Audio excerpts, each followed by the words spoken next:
इनका मौक़िफ़ भी जानना ज़रूरी है। तारिक फजल चौधरी साहब, thank you so much for joining me in the show.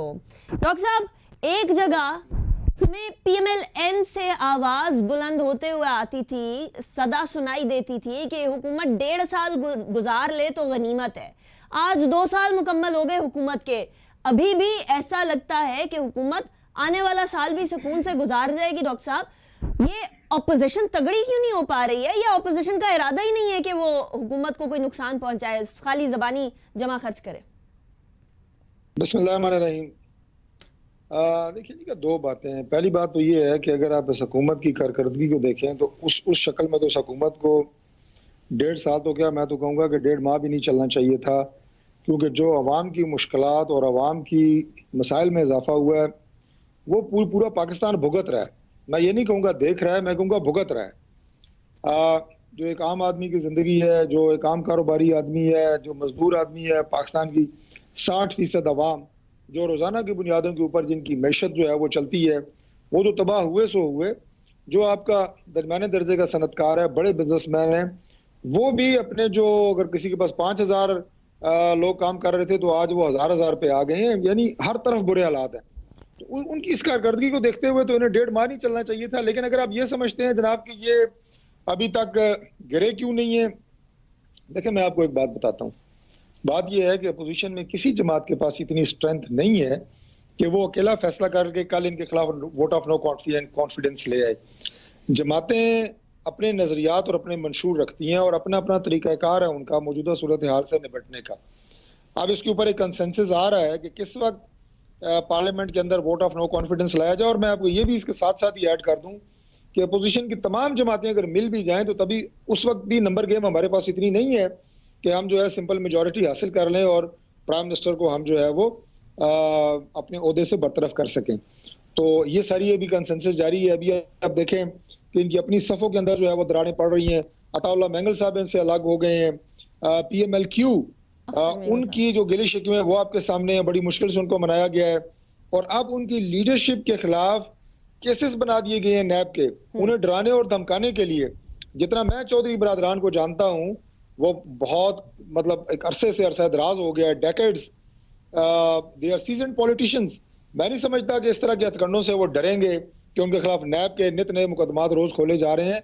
ये मेंशन करने का मकसद सिर्फ ये है कि आप इस तरह के हथकंडों के जरिए ये अपने इत्तेहादियों को भी डरा धमका के अपने साथ अटैच किए हुए हैं। ये सिलसिला कब तक चलेगा? इन हथकंडों के जरिए अपने इत्तेहादियों को अपने साथ जोड़े हुए हैं। इत्तेहादी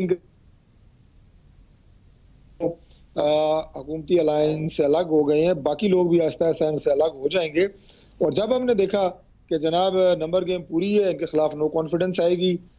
लेकिन मैं समझता हूं कि जितना अरसा ये रहे हैं ये जरूरी था।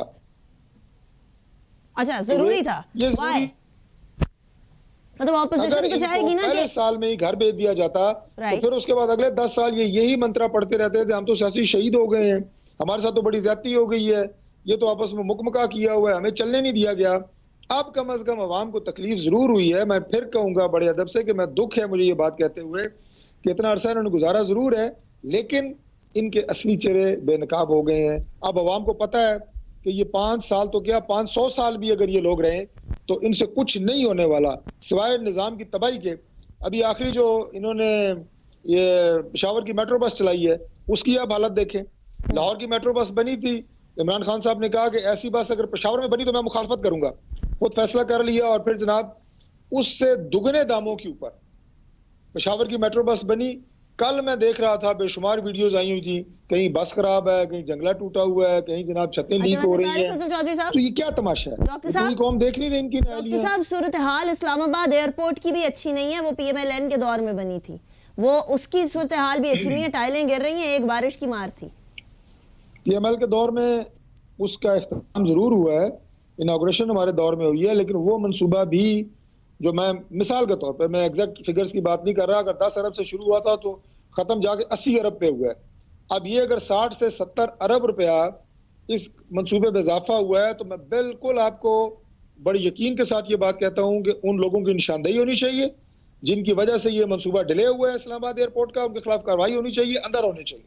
इसमें कोई उनकी ना कोई तरफदारी है और ना उनकी कोई साइड ले रहा है। और ये जो आपने बात की है मैंने भी देखी है कि वहां पे बारिश हो रही है, टाइलें गिर रही हैं। इस नाकिस तामीर का भी जो भी जिम्मेदार है उसे भी करार वाकई सजा मिलनी चाहिए। मैं हुकूमत वक्त से ये बात कहूंगा, क्योंकि जाहिर है ये अभी ये अथॉरिटी उनके पास है, तहकीकात करें।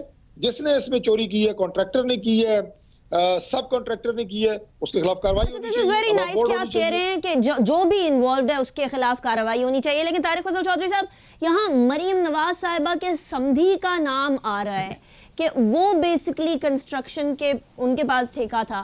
तो अगर फॉर एग्जांपल उनके खिलाफ कार्रवाई होती है तो कोई ये बात तो नहीं आएगी कि ये भी मरीम नवाज साहिबा को मेंटल टॉर्चर देने के लिए किया जा रहा है? ये टाइलें फिक्स, मरियम नवाज साहिबा के समधी ने ये टाइलें फिक्स नहीं की। मैंने कहा है कि कॉन्ट्रैक्टर हैं, सब कॉन्ट्रैक्टर हैं, किस जगह के ऊपर कोताही हुई है। और दूसरी बात यह कि एयरपोर्ट के ऊपर कोई एक कॉन्ट्रैक्टर नहीं था। मैंने आपको एक स्वीपिंग स्टेटमेंट दी है, ठीक है, कि जो भी जिम्मेदार है, फेयर इनफ, अब उसमें तो मैंने कोई तशखीस नहीं की कि जो भी जिम्मेदार है किसने किया है। और फिर दूसरी बात यह है कि क्योंकि मतलब बहुत सारे लोग मेरे समेत, एयरपोर्ट की जो कंस्ट्रक्शन होती है बड़ा टेक्निकल जॉब है। राइट, रनवे के अपने एक्सपर्ट होते हैं, आपके जो वो बनाने वाले होते हैं हैंगर्स, वो अपने एक्सपर्ट होते हैं, टावर बनाने वाले अपने एक्सपर्ट होते हैं। ये कंस्ट्रक्शन और सिविल वर्क का काम है। इसमें कोताही जो है ये बड़ी आसानी से पकड़ी जाएगी और जरूर उसको पकड़ना चाहिए। राइट, ठीक हो गया। अच्छा डॉक्टर साहब, एक बात जो बड़े वाज़े तौर पर हम लोगों ने देखी वो ये कि कहीं ना कहीं आपने जिस तरह पहले भी फरमाया कि ऑपोजिशन की मुख्तलिफ जमातों की मुख्तलिफ थॉट्स होती हैं, लेकिन अगर पाकिस्तान तहरीक इंसाफ की हुकूमत के अंदर इतने ज़्यादा प्रॉब्लम्स नज़र आ रहे थे तमाम अपोजिशन जमातों को, तो अपोजिशन जमातों ने अवाम की फेवर में क्या किया? अब अवाम कह रहे हैं कि आप लोग कहते तो हैं 2 साल बड़े भारी गुजरे पीटीआई के, 2 साल बड़े मुश्किल गुजरे, लेकिन फिर अपोजिशन ने क्या किया? क्योंकि अपोजिशन पुश करती है हुकूमत को सही रास्ते के ऊपर। मुझे ये बताएं अनिका, मुझे ये बताएं कि वो कौन सा ऐसा इशू है जिसको पार्लियामेंट के अंदर और पार्लियामेंट के बाहर, सोशल मीडिया हो, अवामी जलसे हो, हर फोरम के ऊपर अपोजिशन ने उठाया है।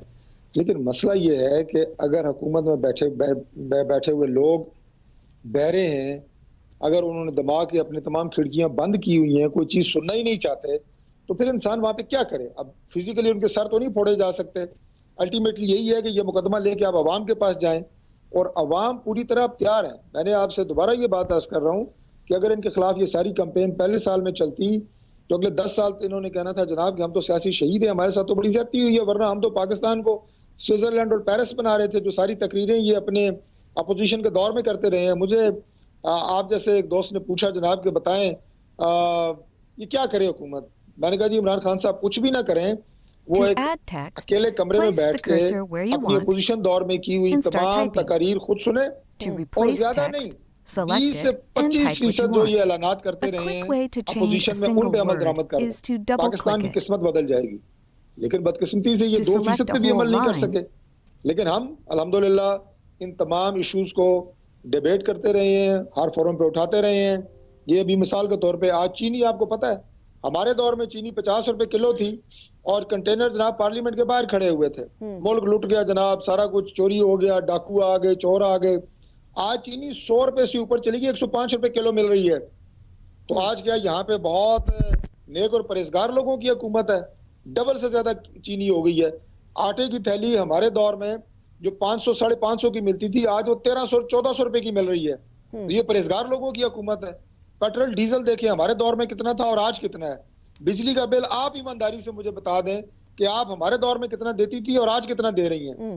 कभी 25,000 आ रहा है, कभी 30,000 आ रहा है, कभी 50,000 आ रहा है, कोई पता ही नहीं है। तो ये मतलब वो हुकूमत, वो लोग सारे जो हैं वो चोर थे, वो करप्ट थे, ये लोग बहुत परहेजगार हैं, बहुत नेक हैं। अच्छा, ये कंपैरिजन अवाम ने कर ली है। अवाम क्या पाकिस्तान तहरीक इंसाफ 5 साल मुकम्मल करती हुई नजर आ रही है या नहीं आ रही? मुझे बिल्कुल नजर नहीं आ रही। अच्छा, बिल्कुल नजर नहीं आ रही।